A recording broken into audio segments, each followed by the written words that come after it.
देश में NEET exam से जुड़े कंट्रोवर्सीज मानो रुकने का नाम नहीं ले रहे हैं। आए दिन हर न्यू प्ली सीधे सुप्रीम कोर्ट जा पहुंचती है और लोगों को चौंका देती है। इस मामले में अब तक 26 पिटीशन सुप्रीम कोर्ट पहुंच चुके हैं, जिसे 8 जुलाई के लिए लिस्ट किया जा चुका है। अब क्योंकि 8 जुलाई आने में कुछ ज्यादा वक्त नहीं है, तो सबको शॉक देते हुए सुप्रीम कोर्ट की कॉज लिस्ट आ चुकी है। और according to the cause list for July 8 uploaded on the apex court's website, the batch of 26 petitions would come up for hearing before a bench comprising Chief Justice D.Y. Chandrachud and Justices J.B. Pardiwala and Manoj Mishra। तो हम अंदाजा लगा सकते हैं कि उस दिन की हियरिंग कितनी ही इंटेंस रह सकती है और CJI D.Y. चंद्रचूड़ क्या ऑर्डर्स और डायरेक्शंस पास कर सकते हैं। हालांकि जहां NTA और यूनियन गवर्नमेंट नीट UG के रिजल्ट्स को लेकर लोगों की फटकार सुन रही है, वहीं एक और ऑर्गेनाइजेशन है जिसने पेपर लीक और चीटिंग की वजह से स्टेट गवर्नमेंट्स की फटकार सुनी है और इसके बावजूद भी एग्जाम कंडक्ट कर रही है। कौन से ऑर्गेनाइजेशन और एग्जाम की यहाँ हम बात कर रहे हैं,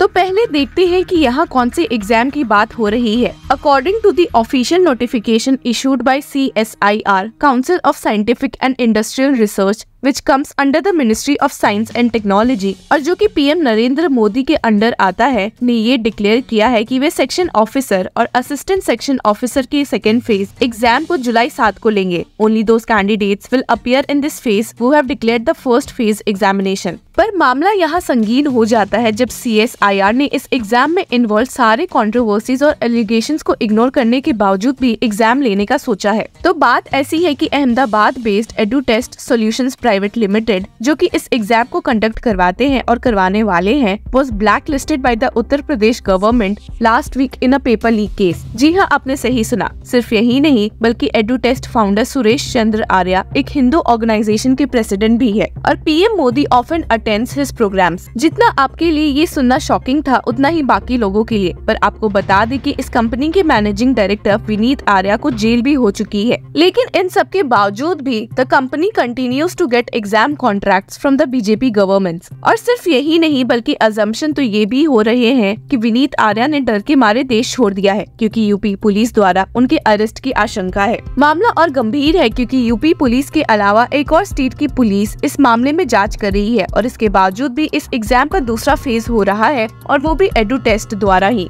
आपको बता दें कि लास्ट ईयर अक्टूबर 19 को CSIR gave EduTest a contract of ₹8,04,000 to conduct the recruitment examination for the post of SO and ASO। Shocking बात तो यहाँ ये है कि अगले दिन ही controller of examinations of Bihar school examination board Patna ने EduTest को एक लेटर लिखा ये कहते हुए कि the board is blacklisting their agency due to grossly negligent attitude and unprofessional conduct. तो अगर देखा जाए तो यूपी के अलावा पटना बोर्ड ने भी इस एजेंसी को ब्लैकलिस्ट किया है और अब देखते हैं कि और कौन से स्टेट की पुलिस पेपर लीक के मामले की जांच कर रही है। तो आपको बता दे कि the examination for these post was conducted online at different centres in the country between February 5 and 20 और इसी एग्जाम के दौरान लार्ज स्केल चीटिंग की बात उठी थी, जिसके बाद जाकर February 8 को the police raided a centre in Uttarakhand. इस बारे में इंफॉर्मेशन देते हुए SSP rural of Dehradun Ajay Singh ने कहा कि The cheating mafia and the examination center operators were helping the candidates cheat at the IT Park Center in Rajpur area and the examination center in Doiwala।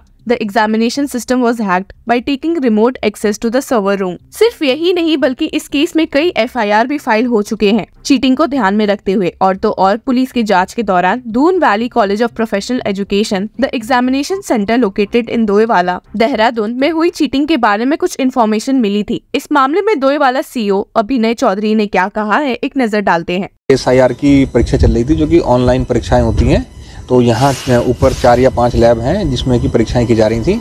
तो सूचना मिली कि यहाँ कुछ लोगों ने अलग से सर्वर का सेटअप लेके और कुछ लोग वहाँ नकल करवाने का और पेपर लीक करने का प्रयास कर रहे हैं। तो उसी के दृष्टिगत यहाँ छापा मारा गया। तो यहाँ एक सर्वर मिला जिसमें अलग से उन्होंने जो लैब थे वहीं से उन्होंने सर्वर लेके कुछ अलग से सिस्टम लगा रखे थे।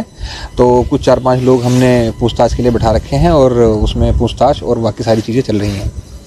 इसमें जो अभी तक सुनने में आया है वो जैसे हमने पूछताछ की है तो कुछ हरियाणा के लड़के हैं और कुछ इसमें लोग जो हैं वो राजस्थान से हैं और बाकी जो 2 लोग इनके मास्टरमाइंड थे उनको हम भी तलाश कर रहे हैं। जैसी सूचना मिली वो लोग मौके से फरार हैं। इस मामले में एक दूसरा FIR फरवरी 20 को रजिस्टर हुआ था at the Behror police station in Kotputli Behror district of Rajasthan. इस FIR में ये स्टेटेड था कि the accused Ravi Yadav admitted that he was helping in cheating in the SO and ASO recruitment exam. He used the screen sharing app Ammyy admin for cheating. इसके साथ ही आपको बता दें कि Ravi Yadav and his associate Yogesh Sharma have been made accused in the FIR। Both of them are accused of helping to candidates Sandeep Kumar and Mahesh Kumar to cheat. और आपको ये भी बता दें कि दोनों कैंडिडेट्स रवि और योगेश के साथ जुडिशियल कस्टडी में हैं। On March 26, the court rejected their bail plea. Interestingly, the names of Sandeep Kumar and Mahesh Kumar are on the list of candidates who cleared the first stage. और जब इतने matters उठे हैं इस exam में, तो अप्रैल में एक कैंडिडेट ने एक कदम उठाते हुए CSIR के खिलाफ सेंट्रल एडमिनिस्ट्रेटिव ट्रिब्यूनल का रुख किया है। The petitioner stated that during this examination, cases of cheating have come to light at many centers across the country. There is collusion between the employees of the examination centers and the institution conducting the examination in this rigging. If the examination is not cancelled, it will be a violation of Article 14, Right to Equality of the Constitution. अब CSIR ने भी इस मामले में एक counter affidavit CAT के सामने 14 मई को पेश किया था और on the question of selecting Edu Test, it said that the government had issued a tender for this examination. Edu Test Solutions Private Limited, which had placed the lowest bid, was awarded the work in October 2023 as per the rules. अपने affidavit में CSIR had stated more than 4.75 lakhs candidates had applied for the post of SO ASO. The stage 1 examination was scheduled with 138 examination venues in 19 major cities across India. Edu Test staff members were deployed at each examination center for technical support, inspection,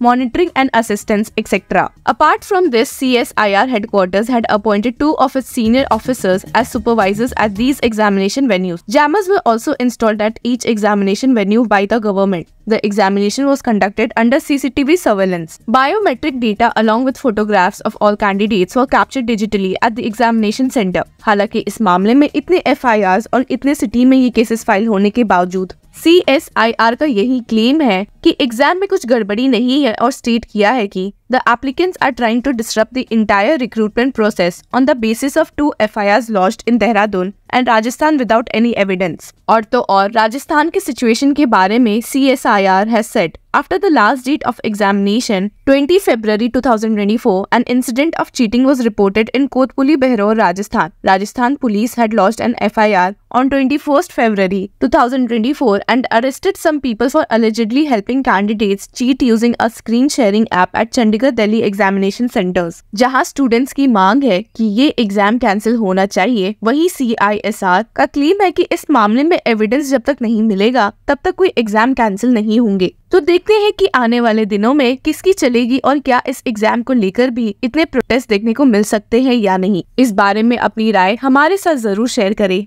Until then, keep following law chakra.